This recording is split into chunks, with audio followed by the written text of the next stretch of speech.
Welcome to the Piston Fanatic. I'm your host, Dave Dalton, and I'm excited to share my passion and perspective of our Detroit Pistons as we go on this fantastic voyage together. I've been a diehard Piston fan since the days of Dave Bing and Bob Lanier. I've also been the varsity basketball coach of a very successful program in northern Michigan. I want to thank all of you for listening. Please subscribe and click on that like button. It gets us more viewers, so I'd really appreciate that. But today, we are going to talk about potential targets for our Detroit Pistons in this upcoming offseason. And there's been a lot of good podcasts out there, and there's a lot of speculation, and there's a lot of crazy proposed trades and signings and things that I've seen, that, and some of them are pretty inconceivable. But first thing I want to get off is that I talked about this before, that Trajan Langdon spoke, and we need to listen to him. He's the best person to listen to when it comes to any of these trades. And he said that they are going to pursue every angle. They are going to pursue trades, free agency, whatever they can pursue, they are going to do that, whatever ways possible, and try to do the best for our team. He also said, which a lot of people don't seem to grasp, that it takes two to tango. That was his exact words. It takes two people to make a trade. Or to have a player to sign with you. The player has to want to sign with you for the amount of money you want to give them if they're a free agent. And the team has to want a player, somebody that you have, to take somebody that you don't have. But here's the thing: there's a lot of factors going on, especially with the new collective bargaining agreement. We're going to talk about some of those players later. There are teams and there are opportunities for us to get players because we have not a lot of cap space, but we have the second most cap space. The Nets have tons of cap space, but they're not going after some of the players that we would be going after for sure. But yeah, so that gives us some flexibility. It gives us some wiggle room. For example, we can trade a player and get a player and do a sign and trade and pay the player more than what we're sending away because we have more cap space to absorb that player and that contract. And so that's something definitely on the table. And here's the thing, the sign and trade thing, and let's first talk about Tobias. I love Tobias. I loved him before. The first time we'd had him, before we traded him to the Clippers, and he was magnificent. He was really, to be honest, before January, he was mediocre. So here's a bunch of things that happened. I just want to get this off my chest, that we started doing way better at the beginning of January, but just before Ivy got hurt, we started rolling. And then Ivy got hurt, and then Asar took over the starting lineup, and we started really doing better. Well, there's a whole lot of things that happened.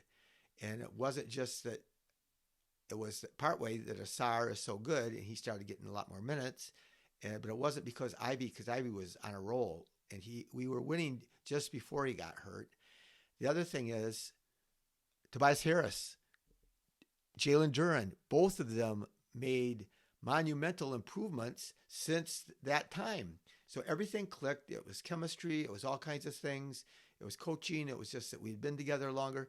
But all those things just came together and created a perfect storm. So it wasn't just one thing. But my point is, when I'm going to talk about possibly sign and trade with Tobias, and he was fabulous for us. He was awesome in the playoffs.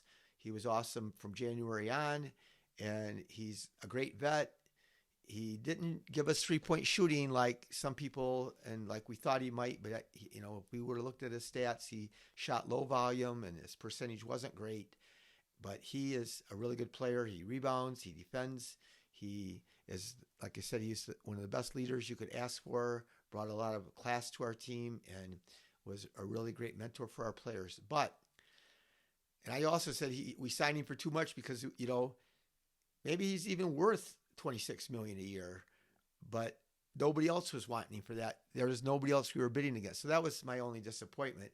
Now, though, he gives us, with that amount of money, a trading chip. So here's the beauty of trading Tobias is teams are going to want somebody like him. If you're a playoff team, and we're going to talk about Minnesota Timberwolves, if we're going to do the Naz Reid, try to get Naz Reid. We're going to talk about Naz a lot in a minute. But the Timberwolves are in a big financial crunch. Nobody thinks that they're going to go way over like the second apron if they have to, because Julius Randle's a free agent. Nickeil Alexander-Walker's a free agent, and Naz Reid has a player option, so he's going to opt out because he's only making like $15 million, and he's easily going to make $20 million a year. So I don't know what it's going to cost to sign him, but my point is that teams like Minnesota, even if they don't want to necessarily get Tobias, if they want to win, Tobias proved that he's a playoff winning player this last year. So they could take him for a year for $26 million, but then he's off their books. If they keep Naz, they have Naz for a long time, and they don't have space to keep Naz because they got Jaden McDaniels, they got all these players that they're paying money, and obviously Anthony Edwards and Rudy's getting paid a lot of money. All these guys make so much money, they go way over the cap. And it's not just that you have to pay all this luxury tax. Then when you get over the second apron, you are just handcuffed with every move you make, with every draft pick you make. You can't even do anything. And so they are in a bad spot to give everybody the amount of money they want. So anyway, that's where Tobias is marvelous because, any team that wanted him, and we're going to talk about Santi Aldama and the Grizzlies, same thing. They're in a price crunch right now. So we might not even have to trade Aldama. We might not have to trade Tobias for Aldama. But even Dallas, if they wanted to make a trade, PJ Washington, of course, we want to look at getting PJ Washington again. We're going to talk about that and get him for less. But I'm just saying there that Tobias gives us a chip to trade if we wanted to. That's very attractive to other teams because he's a good player if you're a playoff team for 1 year. His money's off the books after 1 year. And so you're not, if you get rid of a guy that has multi-years in their contract, and we're going to, same thing with Jabari Smith Jr. We're going to talk about him too. And so those would all be things, guys like that we could trade Tobias for if that's what Trajan wanted to do. But I'm not saying that he would want to, but it's just possibilities. So the other players, there's Simone Fontecchio. Obviously, everybody knows he had a very disappointing year. We signed him for only like $8 million a year, which was way less than I thought we were going to have to. I thought he might be a starter, so I admit, I still think that he has talent, but it didn't happen for him last year in Detroit. And so, we could add him if we have this salary. We have some cap room. Maybe like if we have a small amount of cap room, but we need more.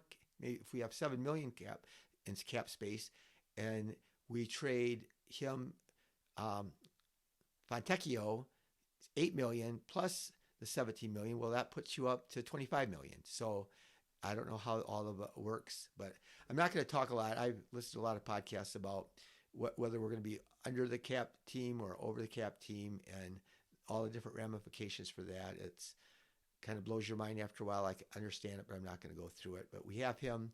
Dennis Schroeder is, if you listen to my last podcast, if you haven't, go back and listen to it, why we should not re-sign Schroeder and Hardaway. Well, not James Edwards, Sam Vecini proposed this trade, and I think it would take more to get him than that. But the Mavericks, they have too many bigs.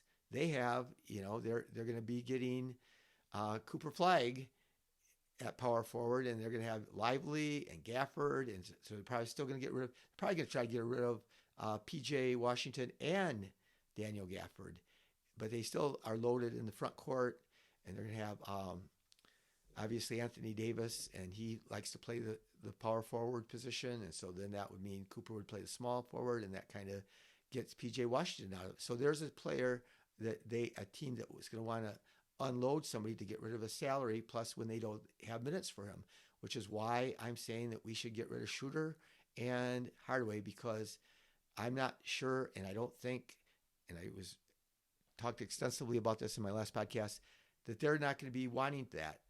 They're not going to be wanting to take a far reduced role, or only if somebody gets injured, or only to back up Cade, and that, so for 12 or 13 minutes a game. So that would be an awesome thing to sign and trade him and get PJ Washington. So we have, and keep Tobias. And so we have two forwards, power forwards that can shoot. And so that's what we really want. We want a power forward that can shoot. So anyway, my first guy, and seems like a great target, is Jake Laravia the beauty of Jake Laravia is he is a free agent, and got traded to the Kings from the Grizzlies, and he's only 23 years old. He's 6'8". He could play defense. A lot of I've heard different people. Bryce Simon said he's a good defender. I believe Bryce, and he's even mentioned in an interview. There are like 5 teams, like the Orlando Magic and the Pistons and a couple other teams, that he felt the Nuggets that needed shooting, and that he knew that he would fit in, and he thought or knew that they would be good, competitive young teams. And so we'd take him in a heartbeat. I would. I think we could get him for a small dollar amount, but I think I would try to outbid. I mean, if we could get him for $8 or $9 million, I would pay him that. He's like, but the Kings can only pay him $5 million. That's all that they're handcuffed because, he came over in a trade. So anyway, he is a great young player. Not a great young player, but he could be a backup to Tobias. And then maybe he could keep on improving, and maybe he could take over that starting role, or if Tobias got injured, he could step in. But a lot of people really like him. He's hard-nosed, but here it is. He averaged about 7 points a game, 4 rebounds a game, 2.4 assists. So he's a well-rounded player. Shot 48% from the floor, 42% on threes this year. So that's a kind of guy we want. And again, he only made $5 million last year, so he might be happy to take that. Other teams are going to want him, but if we have more cap space than they do, we have a better chance. And he said that he would like to play for us. So for Memphis this last year, he played 20 minutes a game. And if you looked at his per 36 minutes, so if you spread his stats with Memphis over 36 minutes, he averaged 13 points, 7.5 rebounds, 5 assists, shot 49% from the floor, and 44% on threes when he was with Memphis. I don't know why they got rid of him, because those guys are hard to find. That is the problem. Everybody wants these big guys. I'm going to do an episode real soon. I decided I was going to break it up into 2 episodes. Guys that were rumored to the Pistons that aren't realistic, that we're not going to probably get. And so I'm going to talk about those later. But Jake Laravia would be awesome, and he would be a low cost, and he's 23, and so he'd fit in with our timeline. And again, he suggested that he would like to play for the Pistons, so let's go get him if we have a chance. But again, other teams are going to be wanting him too. But Santi Aldama. So here's another one. I'm sure the Grizzlies want to keep him, but they got to sign JJJ, to a big giant contract this year. Jaren Jackson Jr., and he's going to command a lot of money. And he's one of the players that kind of was rumored. Some people talked about it, and I just can't see any way the Grizzlies are going to let him get away. So, but he averaged 12.5 points last year, and he's 6'11", 24 years old. So he's not the toughest defender, but he can shoot the three, and he's 6'11", and we just, we don't have that guy. And so that I think he'd be great. But 6.4 rebounds, almost 3 assists, 48% from the floor, 37% on threes, and he only played 25 minutes, and he still got all those rebounds and all those assists. So the last game he played this season, in the playoffs, they played Oklahoma City, and he played for the Grizzlies. He played 40 minutes, scored 23 points, 9 rebounds, 3 assists. He was 9 for 13 from the floor, 5 for 7 on threes. Like I said, he scored 23 points against the toughest defense, one of the best defenses in a long time. So, I mean, his per 36 minutes stats were 17.6 if you stretch the stats over 36 minutes, which is what a lot of starters play. 9 rebounds, 4 assists, and he only made $4 million this year, and he's a free agent. So, just depends on they can sign him, but they would have to probably go over, and get up into the luxury tax, and so we might have a chance to get him. There's another person that maybe we could sign and trade. So just to think about that, we have other things to offer in trades too. We have that 37th pick, which isn't looked at as a very good thing right now, but it's something that you could throw in. So if you were trading, it's like Schroeder for for PJ Washington, you could throw in a second round pick and Simone Fontecchio or whatever you wanted to do. People also say, and I know nobody in Detroit wants us to trade Stu, but Stu's got that contract that's like $15 million. So that is a kind of contracts that are easily tradable and can make trades work. But I'm not suggesting for a second that we trade Stu. Only if we could get just the exact player that we were looking for would I ever even consider that. And we have first rounders. We have first round picks now that we can offer up and trade. So we do have some weapons. But again, I'm going to go back to what Trajan said. He said that he's looking for more of a slow build. He's not going to go crazy. He's not, but if something happened and was offered him, he's ready to consider anything. But he's not looking just to make a big move, Again, I really think we are going to make one very significant move this offseason. I don't know what it is. I can't guarantee it. We could make more than one, but I really think that we could get maybe, hopefully, one of these guys I'm talking about. Jabari Smith Jr., he has kind of underperformed maybe from where he was drafted, but the Rockets are loaded, and they got too many players, and they just got, and if they get in the Giannis trade, then I think, and they have as many assets to trade for Giannis as anybody or more. I think that them or the Spurs have the most assets. Well, Oklahoma City does too, but people aren't thinking they're going to go after him. But Jabari Smith Jr., he's 22 years old. He's 6'11". He's a good defender. He's above average, and he's got that length. He's not shot it quite as well as everybody projected he would out of college. He was a great shooter in college. He shot only like 35% from three this year. But he was hurt. He missed quite a few games this year. He played 57 games, and he didn't start some of the games. But I like him. I think that he would be a great fit for what we need. There's some guys, one of my favorite players is Trey Murphy III, and people talk about us getting him, and I was going to say he's one of the guys I was going to use in my trade moves that we weren't probably going to ever be able to make that were unrealistic. But but Jabari Smith, because they have so much talent, so here's the other thing. So they have him and Tari Eason. They both kind of play the same position. Tari Eason's shorter, but Tari Eason's a beast. He's 6'8". He's got like a 7'2" wingspan, and he has a motor that never quits. And I think his three-point shooting could improve. But you just look at their roster. What are they going to do? They got all these guys. So Jabari Smith Jr. is up for a extension, his rookie extension. They can wait till the end of this next upcoming season, and just like us with Jalen Duren and Jaden Ivey, and he'll be restricted free agent if they don't extend him this summer. Same thing with Tari. They were both taken in that same draft. So are they going to want to sign two of them? And especially if they get, KD or Giannis. So, but they have Jalen Green. They signed him to $30 million extension. Sengun, he signed close to $30 million. They got Dylan Brooks. He comes off the books for a couple of years, but he's a forward, and he gets like $27 million. Amen Thompson, he's going to gobble up minutes, and everybody believes that he is going to get the max extension like Cade.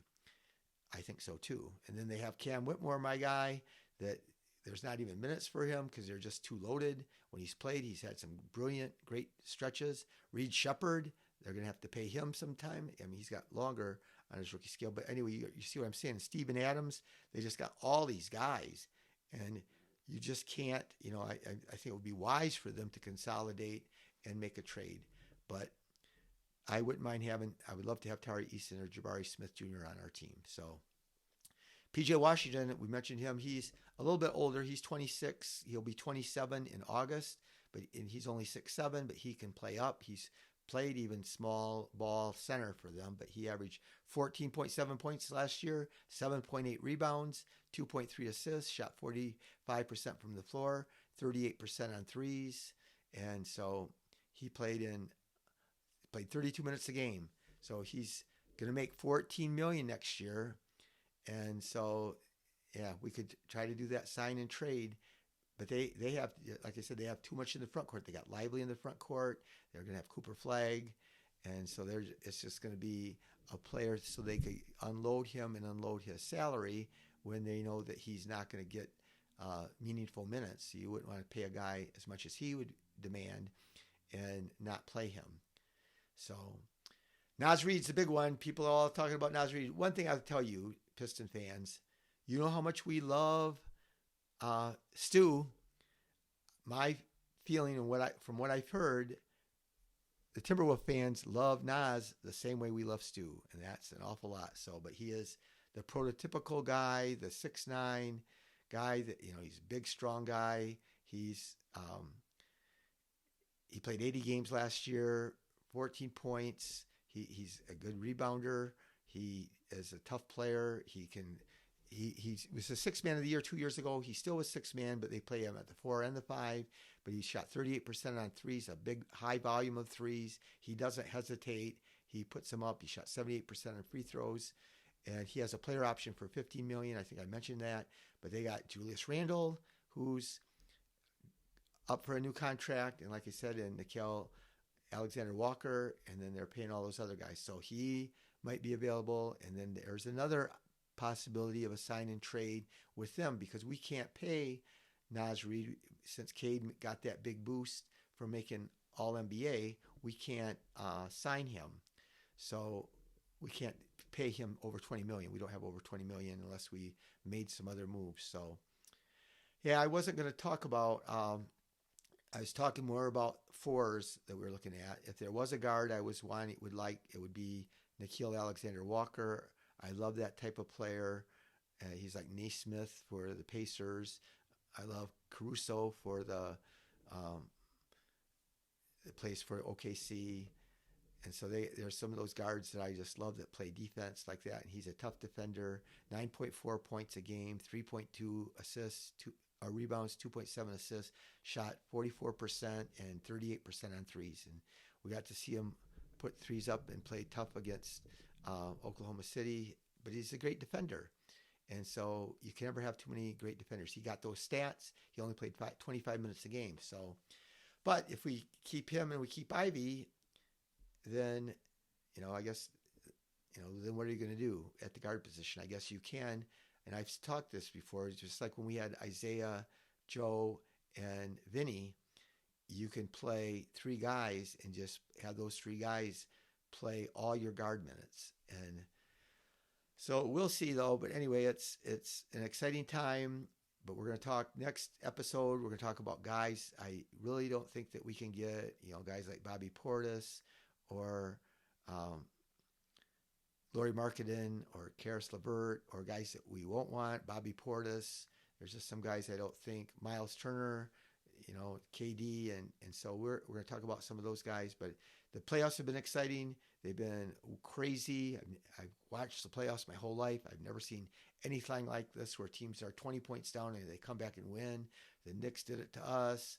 The Knicks did it to the Celtics. The Pacers did it to the Knicks. The Pacers did it to the Bucks where they came back. There's been more games where teams come back from 20 or more behind. And then in game one against Oklahoma City, I think when you come from way back, especially in the fourth quarter, there's so much luck involved when all of a sudden you hit a lot of shots. And Miles Turner did that sidestep three where he banked it in at the end of the game, and they don't make that shot. They call it the lane violation. There's a lane violation on every possession. There's big controversy and lots to talk about. Therese Halliburton, and he has really not done well the first two games. He hit that big shot, but the rest of the game he was pretty silent. And this last game, he was non-existent until the fourth quarter when it was just garbage time. So it's interesting. There's a lot of interest there, and there's a lot of debate about how good he is and how good he isn't. And so, but we'll see. Last thing I want to talk about is a really cool thing. I need to talk about it at the beginning of the podcast. The Jamaican Olympic team, or whatever that's called this summer, that they're going to play their pre-Olympic tournament this summer.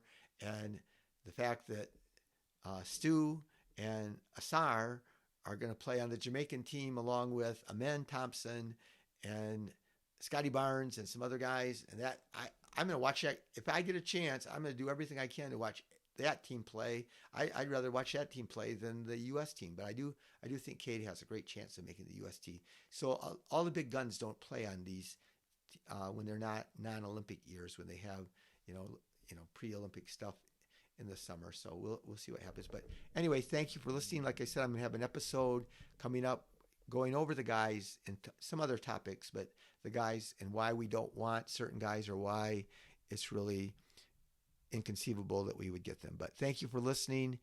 Be the reason that somebody feels cared for, and go Pistons.